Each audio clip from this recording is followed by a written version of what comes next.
Hi, my name is Ari Benjamin, and today I'm going to explain to you how gradient descent can explain human-like psychophysical phenomena. Human perception is not perfect. We can detect certain types of changes better than others. For example, if you look at how well we can detect changes in orientation, you'll find that we're better at detecting changes near vertical and horizontal than the diagonals. This is a classic feature of psychophysics known as the oblique effect. And being a pattern, it must reflect something about the way we see the world. One clue is that this pattern of sensitivity or detection thresholds is similar to the frequency of things in natural images.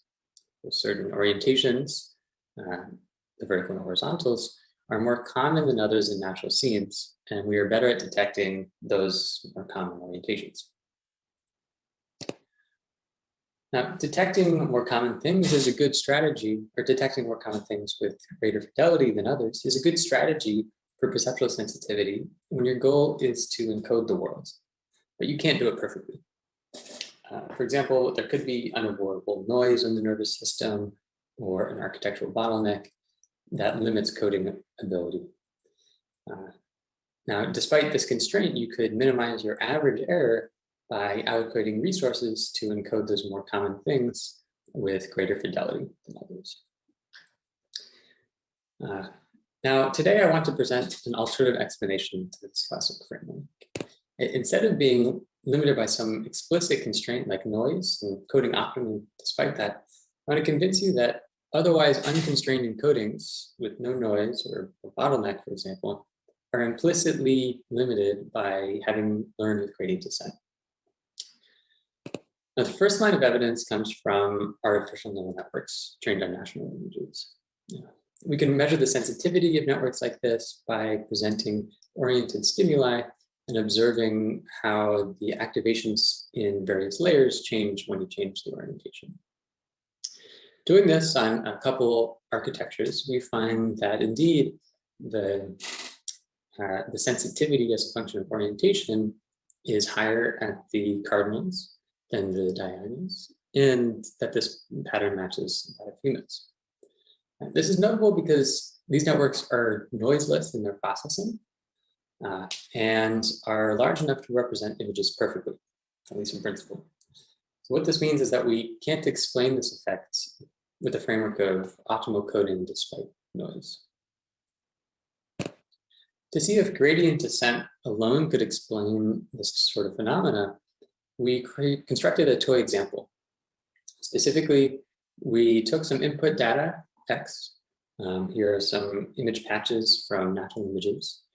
And we trained a matrix W to essentially do nothing, to pass those X through and yield something as close as possible to the original X.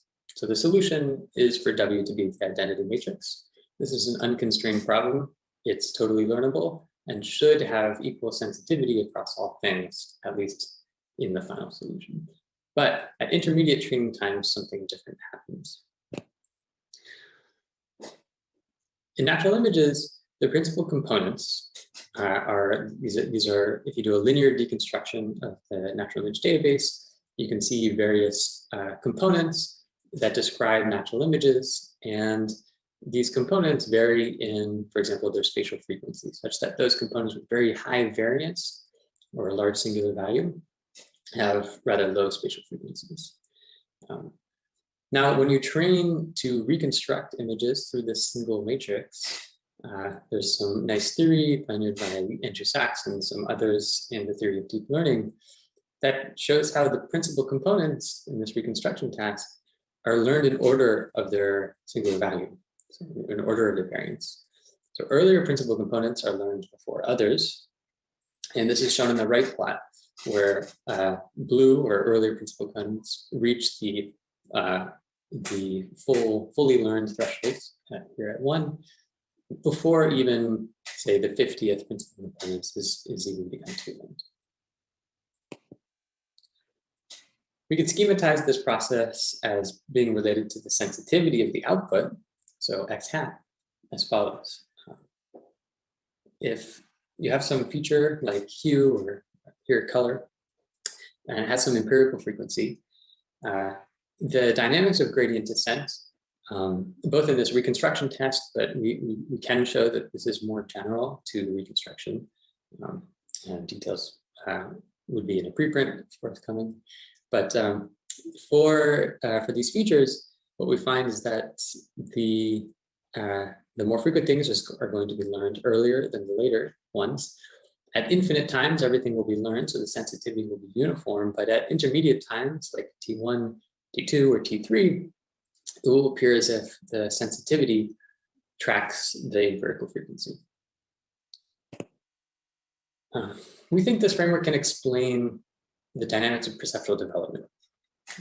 So on the left, I've shown some data now over 4 decades old about spatial frequency, the minimum observable spatial frequency that's at a given contrast for humans as a function of their age. So spatial acuity. And this increases as a power law up to quite an old age, around 10 years old. And it's the locus of this is cortical. It's due to learning. Similar things are observed after, for example, congenital cataracts are removed during the critical period. There's an increase in spatial acuity. This can be reproduced even with this matrix learning model by looking at spatial frequency sensitivity as a function of the epoch. So I'd like to leave with a parting question. I talked about 2 different frameworks to explain non-uniform profiles of sensitivity, and asked how they might explain an increasing acuity with age. In the top, the noise framework, you might imagine that noise decreases with age. So there's high noise at young age, but the whole time infants are decoding optimally. On the bottom, we simply note that when training with gradient descent and perhaps other learning rules, there is an increasing spatial acuity simply by virtue of having more experience. Okay, thank you. Goodbye.